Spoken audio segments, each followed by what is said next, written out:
Charles and Susan Brown were well-known missionaries who traveled from one country to another, teaching young people about the ways of the Lord and guiding them down the righteous path. They were both respected and loved by their students, who saw them as role models and sources of inspiration. Everything was going well until Charles's world was turned upside down by a young student from Lithuania. Her name was Alina, and she had come to the United States on a study visa, sponsored by a family of missionaries. Charles was immediately captivated by her beauty and her intelligence, and soon enough, he found himself falling in love with her. But there was one major obstacle in the way of their happiness: Charles's wife, Susan. Despite the love and devotion he felt for Alina, Charles could not bring himself to leave his wife, who had always been a faithful and loving partner. However, as the days went by, the guilt of his infidelity weighed heavily on Charles' conscience, and he soon became consumed with thoughts of how he could be with Elena without hurting Susan. It was then that the idea of murder first entered his mind. On Valentine's Day in 2013, as Susan was getting ready to go out for the evening, Charles snuck up behind her and strangled her, leaving her lifeless body lying on the floor. He then tried to stage the scene to make it look like Susan had been the victim of a robbery gone wrong, but the police were not fooled. The investigation into Susan's death was swift and thorough, and it did not take long for the authorities to uncover Charles's involvement. He was arrested and charged with murder, and the trial that followed was nothing short of sensational. Charles was painted as a monster, a man who had betrayed the trust of his wife and the people who had looked up to him as a spiritual leader. Despite his pleas of innocence, Charles was found guilty and sentenced to 80 years in prison. He spent the rest of his life locked away in a small cell, consumed by regret and the knowledge that he had thrown away everything he had once held dear. Mary Lane was a bright and ambitious young woman who had always excelled in her studies. She was popular among her peers and had a bright future ahead of her. However, everything changed when she met Jaden Lewis on a thematic website. Despite the red flags that should have warned her, Mary was drawn in by Jaden's charm and good looks, and before she knew it, they were dating. The family of Mary Lane, a simple guy with no education, did not like it right away. They warned her to stay away from Jaden, but Mary was too blinded by love to listen. It wasn't until 6 months into their relationship that Mary learned the truth about Jaden. He had a dark past that included a conviction for domestic violence against an ex-girlfriend. Mary was shocked and horrified by what she had learned, and she immediately broke up with Jaden. But Jaden was not so easily deterred. He continued to pursue Mary, despite her pleas for him to leave her alone. She went to the police for help, but they were unable to do much, as Jaden's crimes had not been recent enough to warrant any real action. Mary was left to fend for herself, and she lived in fear of Jaden's next move. That fear became a reality on Valentine's Day in 2009, when Mary arrived at her apartment to find Jaden waiting for her at the doorstep.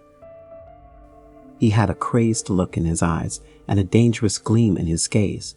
Before she even had a chance to react, Jaden attacked Mary, beating her mercilessly with more than 24 powerful blows. Despite her injuries, Mary managed to find the strength to call the police. She told them who her attacker was and begged for help, but it was too late. By the time the doctors arrived, Mary was already dead. Her death was a tragedy that shocked and horrified everyone who knew her. Jaden was caught and brought to justice, but the damage was already done. Mary was gone, and all that was left was a legacy of terror and heartbreak. Hannah Liddell was a woman who appeared to have it all. She was married to Mason Liddell, a successful businessman who provided her with a comfortable life. But despite her seemingly perfect existence, Hannah was never satisfied. She felt trapped in her life as a housewife and longed for something more. One day, Hannah came up with a plan to escape her mundane life and secure her financial future. She decided to kill her husband and collect on his life insurance policy, which was worth $500,000. Hannah believed that she could get away with a perfect murder, and that no one would ever suspect her. To carry out her plan, Hannah hired a fitness trainer named Joseph Coleman. She promised him $10,000 for his services, and he agreed to carry out the murder without any questions. Hannah was careful to cover her tracks, and she arranged for the murder to take place on Valentine's Day, when she and Mason would be alone in a deserted park. Mason was none the wiser, and he was excited to spend the day with his wife. When they arrived at the park, Hannah led Mason to a secluded area where she said they could exchange Valentines in a romantic atmosphere. However, instead of a love letter, Mason was met with a bullet from Joseph's gun. The police quickly solved the murder, and Hannah was sentenced to life in prison for organizing a contract murder. Her motive was uncovered, and her carefully crafted plan fell apart. Hannah was left to face the consequences of her actions and the reality of her crime.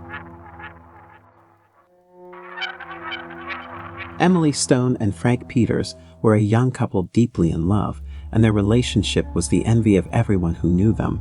On Valentine's Day in 1971, they planned a special evening together, eager to celebrate their love and make memories to last a lifetime. Emily told her roommates that she would be back by 1 a.m, and they didn't think much of it. They assumed that Emily and Frank were simply enjoying a night out together. However, as the hours ticked by and Emily didn't return, the girls started to become worried. Emily was a responsible and dependable person, and it was out of character for her to stay out so late without any word. The alarm was sounded, and the police were called. They quickly found Frank's car in a secluded parking lot, and they feared the worst. The police searched the surrounding area and soon discovered the bodies of Emily and Frank hidden in the forest and covered with leaves. The sight was gruesome, and the police were shocked by the brutality of the crime. The examination showed that Emily and Frank had been brutally tortured before their death. They had been beaten, burned, and strangled, their bodies bearing the signs of the unspeakable horrors they had endured. The police had several suspects, but they were unable to obtain any concrete evidence of the guilt of any one person. The death of the young lovers remained a mystery, and the case was never solved. As the years passed, the memory of Emily and Frank faded, and their death became just another forgotten footnote in the annals of crime. But for those who knew them, the memory of their untimely and violent death was a constant reminder of the evil that can exist in the world. The love they shared was snuffed out in a moment of unspeakable terror, and their death remains one of the most puzzling and heartbreaking crimes of all time. For the families and friends of Emily and Frank, the mystery of their death was a never-ending source of pain and frustration. They were haunted by the knowledge that their loved ones had suffered so much, and that the person responsible for their death had never been brought to justice. The memory of Emily and Frank will live on forever, but their death will always remain a mystery, a chilling reminder of the evil that can exist in our world.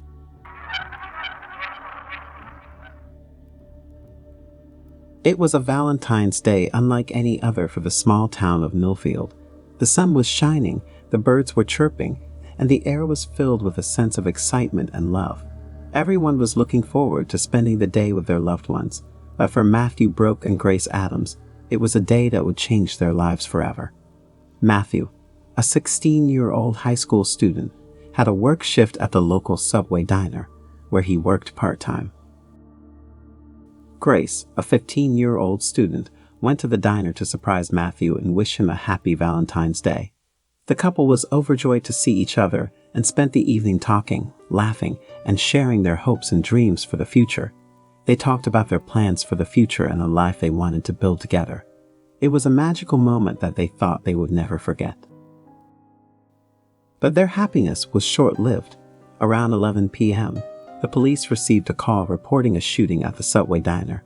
When they arrived, they found the bodies of Matthew and Grace lying on the floor in a pool of blood. The young couple had been brutally shot, their lives taken away in an instant. The police quickly sealed off the area and began their investigation. They interviewed the staff at the diner, as well as any witnesses who had been in the area at the time of the shooting. However, despite their best efforts, they were unable to find any leads or suspects. The news of the shooting shocked the entire town. People were in disbelief that such a horrific tragedy could occur on a day meant for love and happiness. Grace and Matthew were remembered as two young, innocent kids with their whole lives ahead of them.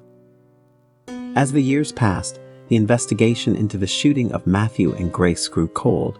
The police were never able to find any evidence to bring the killer to justice. The case remained unsolved, a mystery that haunted the town for years to come. Grace and Matthew's families were devastated by the loss of their loved ones. They struggled to come to terms with the fact that the two young people who had so much love for each other were taken away in such a senseless act of violence.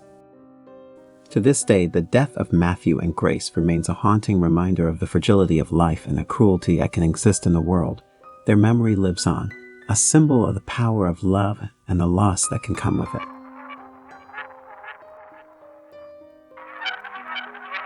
The story of Stephen and Tara Grant is a tragedy that started long before the fateful Valentine's Day of 2007. Stephen was a man with a short fuse and a tendency towards violence. He would often lash out at Tara, his wife, for even the slightest perceived slight. Despite her fears, Tara stayed with Stephen, hoping that he would change and their relationship would improve. But Stephen's temper only got worse, and on February 14, 2007, he snapped. Tara had told him about a meeting she had arranged for that day, which only fueled Stephen's anger. When she failed to come back home, Stephen began to worry and called the police to report her disappearance. The police searched the Grants' home and found evidence of a brutal struggle. There were signs of a struggle in the living room and traces of Tara's blood all over the house. In the garage, they found the dismembered remains of the young woman. The investigation quickly turned towards Stephen, and it wasn't long before he broke down and confessed to his crime. He told the police that he had strangled Tara in a fit of rage and then, in a panic, had dismembered her body in an attempt to cover up the crime. The evidence against Stephen was overwhelming, and he was soon charged with first-degree murder and sentenced to life in prison. The death of Tara Grant was a devastating blow to her family and friends, who were left to pick up the pieces and try to make sense of what had happened. They were shocked that a young woman's life could be taken so senselessly and brutally, and many struggled to understand how someone like Stephen could have committed such a heinous crime. For those who knew Stephen and Tara, the events of February 14, 2007 will remain a haunting reminder of the destructive power of anger and the terrible toll it can take on those around us. It is a warning to never underestimate the danger that can lurk behind even the most ordinary of people.